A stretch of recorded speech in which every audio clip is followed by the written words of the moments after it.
dia, boa tarde ou boa noite. Somos o podcast Farofa Cult. A gente está aqui para falar de alguns temas que nos interessam. Formamos o podcast com 4 integrantes. Nós somos amigos e estudantes de jornalismo. Eu me chamo Michelle Ezaquiel, tenho 22 anos. Uma curiosidade sobre mim, ou um hobby, eu diria que é um hobby, é jogar basquete. Parei agora na pandemia, mas logo a gente vai voltar. Oi, gente, eu me chamo Joana Dark. Eu tenho 23 anos, eu sou estudante de jornalismo e eu sou uma garota muito legal. Meu nome é Lucas, tenho 23 anos, infelizmente. E uma das meus maiores hobbies é ver coisas ruins. Uma delas é Riverdale. Amei! Meu nome é Matheus Vinícius, tenho 23 anos e um hobby que eu tenho é ler e desenhar. A ideia desse podcast surgiu a partir de um trabalho que eu e a Michelle fizemos. E aí a gente resolveu chamar a Joana e o Lucas para dar continuidade a essa ideia que a gente achou muito boa. Então, a proposta do nosso podcast é falar de tudo um pouco. A gente vai falar sobre coisa séria, mas também vai falar sobre zoeira, porque tudo nessa vida é equilíbrio, né, Soares? Muito equilíbrio, muito, né? Nem quente, nem frio, 0 graus para mim tá ótimo. Então vai ser uma mistureba bem gostosa, vai ter política, mas vai ter farofa, porque a gente gosta de um barraco, gosta de uma confusão, mas somos todos cults, né? Um livro na mão e o controle no BBB na outra, né? Então é isso, o podcast vai ter essa mistura boa, pra gente ficar atualizado sobre as coisas que acontecem no dia a dia, mas também relaxar ao final do dia. Vão ser 3 blocos de 15 minutos cada assunto. Vai ser um podcast quinzenal. E é isso, espero que vocês gostem. Nós esperamos que vocês gostem. É a primeira edição de muitos. Gente, por favor, não desistam de nós. Vai ficar melhor com o tempo. Então, como a gente falou, a gente é cult, mas a gente é bem farofeira. Então, pra gente já começar essa edição bem, a gente vai falar de um assunto que tem dado bastante repercussão na mídia, que é a 21ª edição do BBB.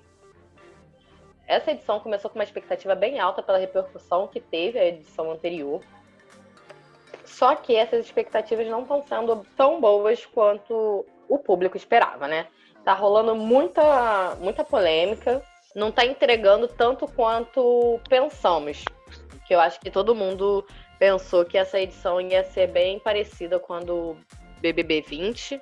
E tá uma coisa assim bem diferente, meio pesado. Olha, a gente tava colocando a nossa saúde mental nas mãos desse programa, né? Só que era melhor a gente não tá fazendo isso, porque eu acho que o programa tá fudendo ainda mais com a nossa saúde mental. Pode falar palavrão, gente? Enfim, já falei. Se a gente tinha, né, uma edição passada leve assim, tinha muitas discussões, né, umas problematizações, mas nada se compara a desse ano. As coisas estão muito pesadas. E assim, mano, cadê meu entretenimento? Pois é, né? A gente achou, né, que é o sucesso do BBB passado, né, BBB 20, tinha sido essa mudança de formato, né, entre a divisão de camarote e pipoca, mas parece que desse camarote novo deu uma mudança que a gente não desejava, né? Eu acho que o tema assim mais polêmico, né, tá sendo toda essa perseguição com o Lucas. O Lucas, ele teve umas atitudes meio polêmicas na última festa e isso desencadeou uma série de discussões, né, no programa. Ele teve alguns desentendimentos com alguns participantes e isso tá refletindo muito na forma como ele tá sendo tratado lá dentro, né? E já chegou num limite, assim, que chega a ser desumano ver as coisas que estão acontecendo com o cara, né? Mas eu acho também que muito dessa expectativa que foi criada pelo esse novo formato, né, que aconteceu em 2020, eu acho que isso pode ter afetado um pouco de como tá, do que está acontecendo na casa, né? Mas eu acho que a galera que entrou no camarote tá muito com medo de ser cancelada, mas ao mesmo tempo tá fazendo coisas para ser cancelada. Então tá uma edição bem complicada, né? Esse elenco tá, eu acho que não deu muito certo, assim. Pelo que eu tô vendo até agora, no momento. Mas esse medo de ser cancelado, assim, cara, tem gente ali que pegou o medo e enfiou no cu, porque, cara, Como é que uma pessoa fala as coisas que fala e não tem. Será que nem divertidamente na cabeça daquela gente fala assim, amada? Acho que isso aí vai dar cancelamento. Então, mas eu acho que também tem toda essa questão que, cara, não dá pra você manter um personagem 24 horas, né? Eu digo, tipo, a questão do cancelamento foi muito nos primeiros 2 dias, assim, que a galera tava, tipo, não, vou mostrar que eu sou militante, que eu sou isso, que eu sou aquilo. Só que não tem como, você tá num lugar, entendeu? Convivendo com 20 pessoas que você não conhece, com câmera 24 horas, você não tem paz nem pra ir no banheiro, que tem câmera lá dentro do banheiro. Então a pessoa acaba esquecendo e, assim, meio que eu acho que perde a noção, né? Eu acho que falta mesmo esse divertidamente, tipo, não se liga, tipo, para, tá ruim, tá feio. E alguma coisa que eu fico pensando é você. Desculpa te silenciar, Lucas, mas assim. Até que ponto nós somos capazes de fazer as coisas sem que ninguém esteja notando, né? Porque, tipo, eu não sou uma pessoa falsa, mas se eu entrasse no Big Brother, eu sabia que eu ia estar sendo exposta ao máximo. E eu acho que eu ia ser tão cuidadosa com algumas coisas, assim. E a galera tá, tipo assim, tá nem aí. É surreal. Parece. Cara, sério, parece até script, assim, roteiro. Às vezes eu penso, não é possível que uma pessoa fale essas coisas sabendo que tem um monte de gente aqui fora que tá vendo, tá ligado? E, assim, eu acho que é exatamente essa coisa desse medo do que a galera aqui tá vendo, que você vê que algumas pessoas, por exemplo, a Lumena, a Carol Conká, elas começaram essa edição, às vezes, falando muitas frases de efeito, em que provavelmente na cabeça delas, as pessoas estão tirando os 30 segundos ali da fala e postando no Twitter, que aí é essa relação com as redes sociais. É uma edição que eu até vi alguns comentários em alguns grupos do Facebook, que começou muito pesada. Eu acredito que o Big Brother, ele começou há pouquíssimo tempo. E exatamente por isso que às vezes a gente fica se questionando, uma edição que começou muito carregada, assim, olha os temas que a gente está tratando em tão pouco tempo. Nessa altura do campeonato, no BBB passado, a gente estava discutindo que fulano fazia um feijão ruim, que ciclano não sabia fazer arroz direito, que o outro que era muito preguiçoso, Babu dando esporro nos outros, dizendo porra a cada 2 segundos, né? Então, assim, bizarro, assim, parece... Às vezes eu tenho a impressão de que o BBB 20 também, fazendo uma comparação, ele caiu num momento muito bom, né? A forma como ele aconteceram coisas muito ruins na edição. Assim, acho que é bom a gente também lembrar. A gente teve casos de assédio também. Mas a gente está falando aqui de um programa que acabou de começar e a gente está discutindo já a expulsão de um membro do BBB, o que é, sabe, bastante coisa. Doideira isso, né? Como é que começou tudo muito intenso. Às vezes eu acho que é até intenso demais também. Mas será que a Globo vai expulsar a Carol? Porque até que ponto, né, é o entretenimento e até que ponto, assim, porque o que tá rolando ali não é mais entretenimento. Tá um clima mega pesado. Eu vi um vídeo dela expulsando o cara da mesa pra almoçar, sabe? Então, assim, é surreal. Será que ela seria expulsa de verdade, assim? Aí depende do que o regulamento do BBB considera como agressão, né? Porque o que está acontecendo é uma espécie de agressão psicológica, né? Mas a gente geralmente tipifica mais aquele tipo de agressão física, que é o soco, que é o chute, que é o empurrão. E aí cada edição do BBB acho que a gente vai ficar com essa curiosidade do Thiago, o que o Thiago vai falar, o que o Thiago vai fazer, porque, enfim, se algo acontecer, vai ser algo, assim, inédito, de certa forma. Teve o caso do Marcos, né, que foi expulso da edição, eu não me recordo qual, mas era da Ingrid e tal, e ele foi expulso porque ele estava tendo umas agressões psicológicas contra a Ingrid. Só que eu saquei que muito da agressão, que eu acho que a expulsão do Marcos foi muito um reflexo daqui de fora, do que a própria Globo pensando, não, vamos expulsar o cara porque passou dos limites, sabe? Tipo, eu acredito que a gente aqui de fora acaba ditando muito mais as regras, ou pressionando muito mais a Globo a ter certas atitudes, assim, que a gente acha que é mais necessárias. Eu sinto a Globo muito omissa Não. em certas coisas. Não, mas assim, de fato, de algumas edições para cá, eu acredito que da edição 18 e 19, a discussão que está acontecendo nas redes está sendo muito mais refletida nas ações que a Globo tem dentro do reality, né? Tipo, teve essa questão do Marcos, que se eu não me engano foi o BBB 18, não tenho certeza, não vou confirmar. Mas teve essa questão, muitas pautas que vieram de fora, você viu que refletiu nas ações que aconteceram na casa, né? Então eu acho que até essa guinada que o próprio BBB deu foi a partir disso, né?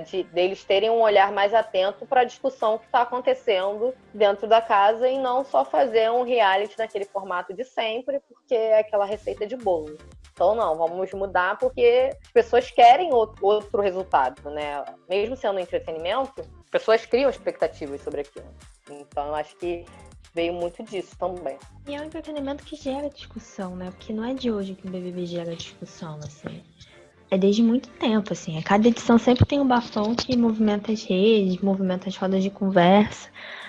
Acho que é mais do que entretenimento, assim. Eu acho que o Big Brother ele é um bom experimento social. A gente tem que pensar também, né, que o BBB tá ali para entreter a gente, né? E se isso não acontece, né? Se eles não estão entretendo e nem informando, né, mudando nosso pensamento aqui fora, talvez o entretenimento não esteja sendo gerado com qualidade, né? Então a gente tem várias pautas que às vezes nos incomodam e precisam ser discutidas aqui fora e eles acabam discutindo lá dentro. Mas se a discussão lá dentro, né, não tá agregando muita coisa aqui fora, né? Então tá gerando repercussão negativa, inclusive para as próprias minorias, né, que estão representadas lá dentro de maneira errônea. Então talvez ela não esteja nem cumprindo nem algo que educa e nem algo que entretém. É bem isso que você falou, né, Matheus? A gente vê que a discussão das redes, o público, ele requer que as discussões que ele está fazendo aqui fora sejam refletidas nas ações do reality, dos participantes, tudo, então, sejam refletidas no elenco. Se faz necessário a Globo ter determinados posicionamentos, né? O público, ele espera isso, ele quer isso. E aí a gente vai encerrando esse bloco e vamos para um bloco que é mais cult, né? Vamos falar um pouquinho de política, de sociedade. No momento que a gente vive, né, de pandemia, nada mais justo que a gente falar sobre a tão esperada vacina. Ela chegou. Se vai ter para todo mundo? Não sabemos. Se quem deve ser vacinado vai ser vacinado no momento correto, não sabemos.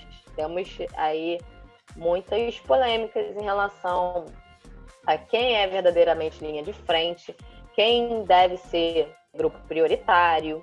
A gente já viu casos de pessoas furando fila, já em 16 estados do Brasil já houve denúncia de pessoas furando fila. Então a gente vai discutir um pouco sobre esse tema assim, que está com bastante destaque na discussão social.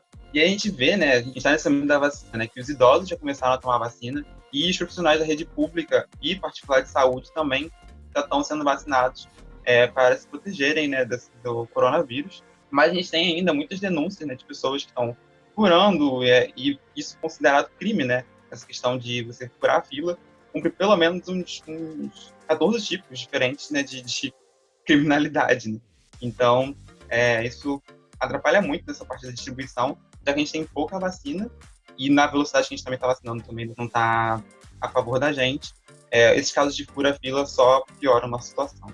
Inclusive, falando sobre essa velocidade de vacinação, tem uma matéria bem interessante da BBC que fala que nesse ritmo, se a gente continuar nesse exato ritmo que a gente está hoje, o Brasil vai demorar 4 anos para vacinar toda a população. Então, a gente tem... Esses problemas, eles não surgiram do nada, ao acaso. Assim, um belo dia o Brasil resolveu não ser mais um exemplo em vacinação.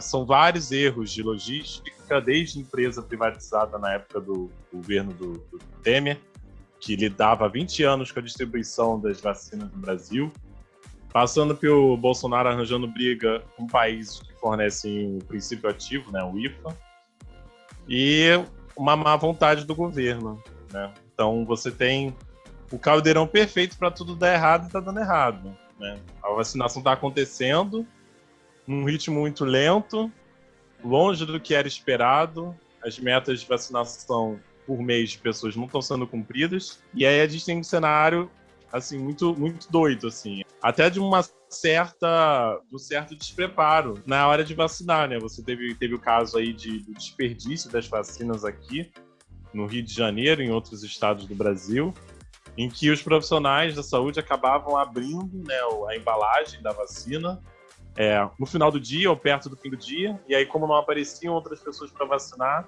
e não tinham autorização para vacinar outras pessoas fora daqueles grupos prioritários, e aí acabava jogando vacina fora, né? Agora a ordem já é outra, né? Já mudou, mas muita vacina foi desperdiçada por causa disso, né? É complicado, né? É muito, muito complicado esse cenário. A gente torce para tudo dar certo, para o Rock in Rio acontecer em setembro, mas a gente tem que ser um pouco realista também. Mas quem poderia imaginar que essa campanha de vacinação no Brasil ia ser totalmente desorganizada, né, gente? Realmente, né? Nosso governo, a gente realmente esperava apenas organização, né? Só organização. Não, eu espero desse governo do fundo do poço para baixo. Em pensar que há muitos anos nós somos referências em campanhas de imunização. Eles estavam falando, né, também sobre essa desorganização, né? E a gente vê muito nisso, né, a partir do momento que cada município tem um calendário próprio, né? Enquanto a gente tem as fases definidas que deve seguir, mas cada um está seguindo a uma ordem de prioridade diferente, né?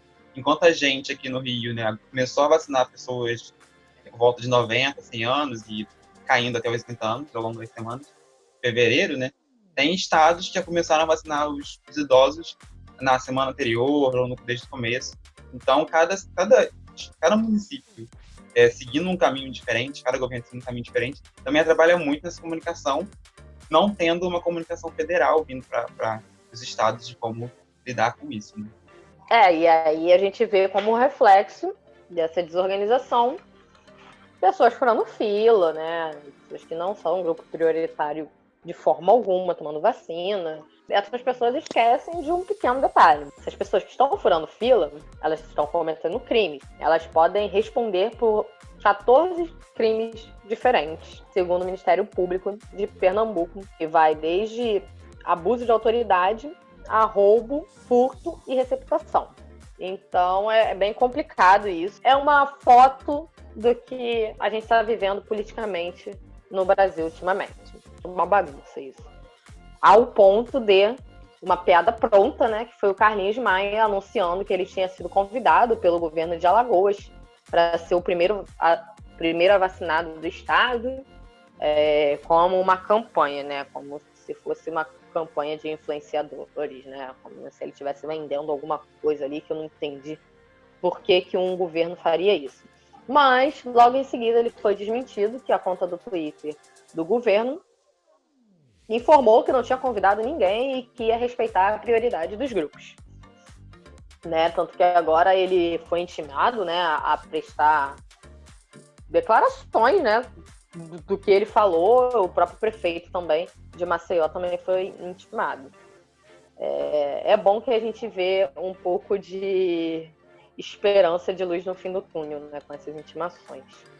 Falando em Maceió, né, a gente teve um caso recente, no final de janeiro, com o caso de uma técnica de enfermagem que fingiu, né, dar uma vacina a uma senhora de 97 anos.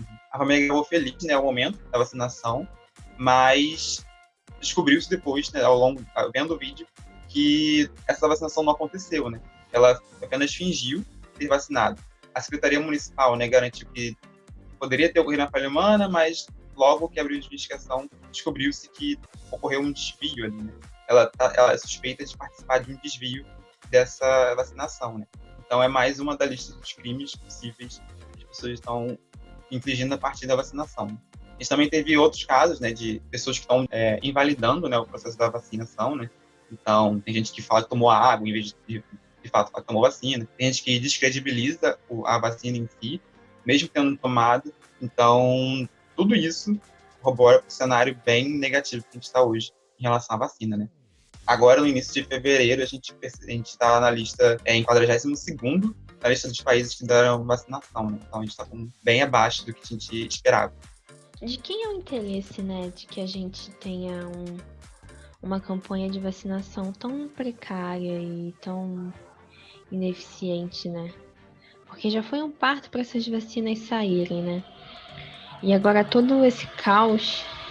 É o que todo mundo se pergunta, né? A única coisa que eu consigo vislumbrar minimamente é o crescimento muito desse movimento anti-vacina, né? Que veio tomando força há alguns anos e agora, então, tá caótico isso. Só que a gente tem esperança que as coisas vão melhorar e que as pessoas vão conseguir se vacinar, né? A gente é brasileiro, né? Esperança é a última que morre. E vamos encerrando esse bloco por aqui e voltar a falar do que a gente gosta, né? Que é a farofa. Mas eu diria que é uma farofa cult. Por quê?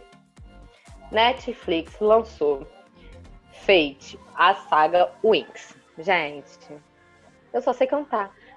Você vai crescer uma de nós. Quando damos nossas mãos, nos tornamos poderosas, porque juntas somos invencíveis. Mas é isso, gente.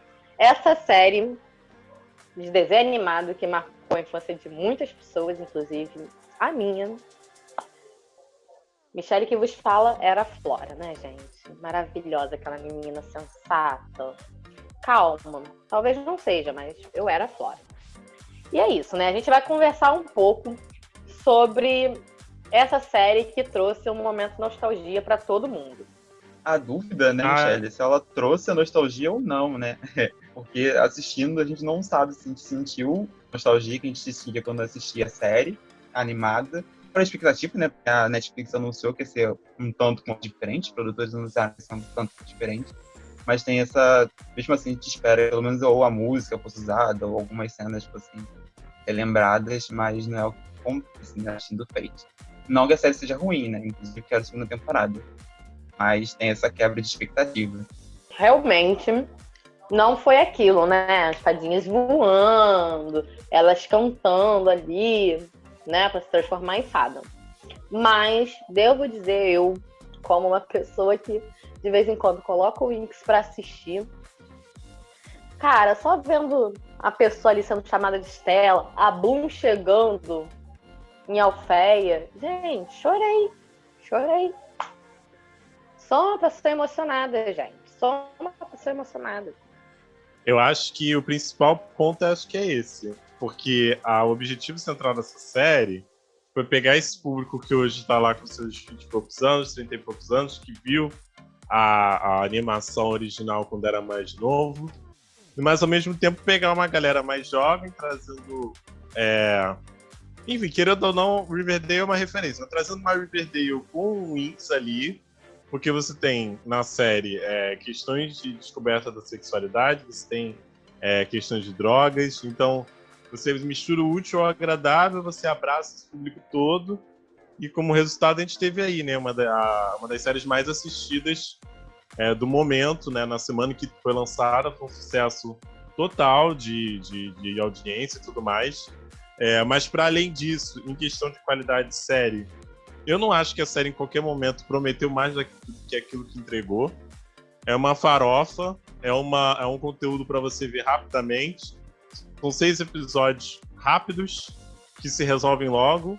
E esse também é um dos meus medos para a segunda temporada, se a gente for falar agora de futuro, que é de momento da Netflix, sei lá, vamos botar aí uns 10 episódios na temporada para durar mais um pouquinho.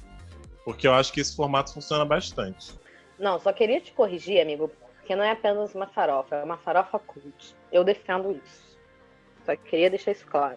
Soares gostou porque quem gosta de Riverdale depois da 3ª temporada gosta de qualquer coisa. Mas Riverdale é tipo aquela série de fazer a unha, entendeu? Você fica ali, você olha, eu boto ali com legenda em inglês, não sei muito ainda de inglês totalmente, não faço questão de saber, assistindo essa série. E aí você vai fazendo a unha e vai vendo. O Winx ainda consegue ser melhor que isso. Assim, em defesa da série, o Winx é bem melhor que isso. É coerente, mas também a série tá na primeira temporada. Assim, se ela chegar ali na 4ª, 5ª temporada, eu tenho medo que ela se perca ali no meio do caminho. E foi o que aconteceu com Riverdale. Mas enfim, vamos falar de Wings. Ah, sim, eu acho que por uma nostalgia compensa.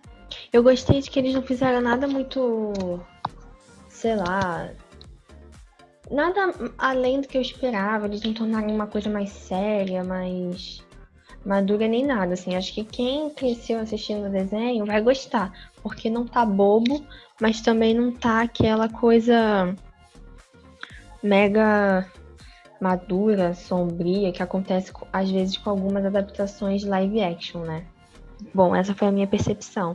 É gostosinho. É uma série que assiste em um dia, né? Então, acho que todo mundo que assiste no máximo em 2 dias. Porque são episódios meio curtos, né? São 40 minutos, eu acho, né? Cada episódio. Às vezes para menos. 6 episódios é bem tranquilo de assistir, né?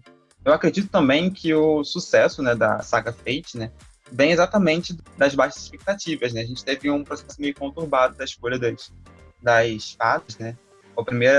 A série original, né, em desenho, né, tinha muita falta de diversidade racial, né? E a gente viu que foi lançado uma Winx meio baseada em whitewashing, né? Que essa prática de transformar as pessoas que eram de uma raça diferente, uma etnia diferente, em brancas, né? Para poder vender mais, sei lá. E aí aconteceu muito isso nessa série, porque eles deram a desculpa de também, eles queriam trazer tipos diferentes de diversidade, mas eu não acredito que uma diversidade anule a outra. Né? Então a gente estava meio com expectativas baixas em comparação, e aí quando veio a série de fato, a gente, qualquer coisa que viesse, fosse melhor do que a gente estava esperando, já seria muito bom, né? E aí, exatamente por isso que ela surpreende, né? Ela tem um enredo muito, muito melhor do que já era de se esperar, né, da série. Lembrou muito aqueles seriados dos anos 2000 que a gente assistia no SBT, assim. Tipo, Smallville, sei lá. Mas eu acho que Smallville tinha essa pegada de herói adolescente, né? Que era a história do super-homem, né? Então tem meio essa comparação, né? É válido comparar esses aspectos. E a gente voltando um pouco para esse momento, né, de memória afetiva, de nostalgia, a gente tem uma curiosidade para contar para vocês. Talvez ela seja um pouco inútil, talvez, mas eu curti saber dessa curiosidade, né, Matheus? Não, isso vai total de acordo com o que a gente estava falando sobre diversidade, né? E porque porque essa era uma pauta importante, né? Os criadores originais da série, né, em desenho, pensaram em cada pessoa, cada uma das fadas originais, né, em estrelas de Hollywood e da música do pop mundial, né? E cada uma da sua origem, né? Então, tipo, a gente tem, por exemplo, a Bloom, né, que é inspirada na Britney Spears, a gente tem a Aisha, que tem a base na Beyoncé, a Stella, que seria Cameron Diaz, a Flora, que é Jennifer Lopez, né, então representando a latina, a Musa é a Lucy Liu, que você deve lembrar de As Panteras, ou ela tá hoje também em Porque as Mulheres Matam, tem a técnica que mais me surpreendeu, que representa a Pink. Então, pega uma fotografia das pessoas que mais eram bombadas naquele final dos anos 90 e início dos anos 2000, e aí você tem todas as Winx preparadas. Eu fico pensando em como seriam as Winx hoje, né? Pensando em quem seriam as donas pop de hoje em dia. A gente teria uma fada Ariana Grande, talvez? Uma ARMY de K-pop, será? Então é isso, gente. Depois dessa curiosidade, é bom a gente lembrar que os 6 episódios de Winx são disponíveis na Netflix, é uma série original Netflix, e até pelo sucesso da série e pelos planos que ela tem para os próximos anos, a segunda temporada já deve estar em planejamento, mas é claro, ainda sem previsão de lançamento. Então é isso, né, gente? A gente vai aqui se despedindo. Não esqueçam de acompanhar a gente nas nossas redes sociais, que elas estão aqui na descrição. E a gente está disponível nas principais plataformas de streaming. Tchau, gente. Beijo. Beijão, galera. Então, gente, é isso. Obrigada pela companhia e pela paciência. E fiquem com quem vocês gostam de ficar aí. Tchau. Espero que vocês tenham gostado, gente. Essa farofinha é bem gostosa, vários assuntos interessantes. E é isso. Continue acompanhando a gente, da onde vocês estiverem, metrô, carro ou em casa mesmo, fazendo isolamento social.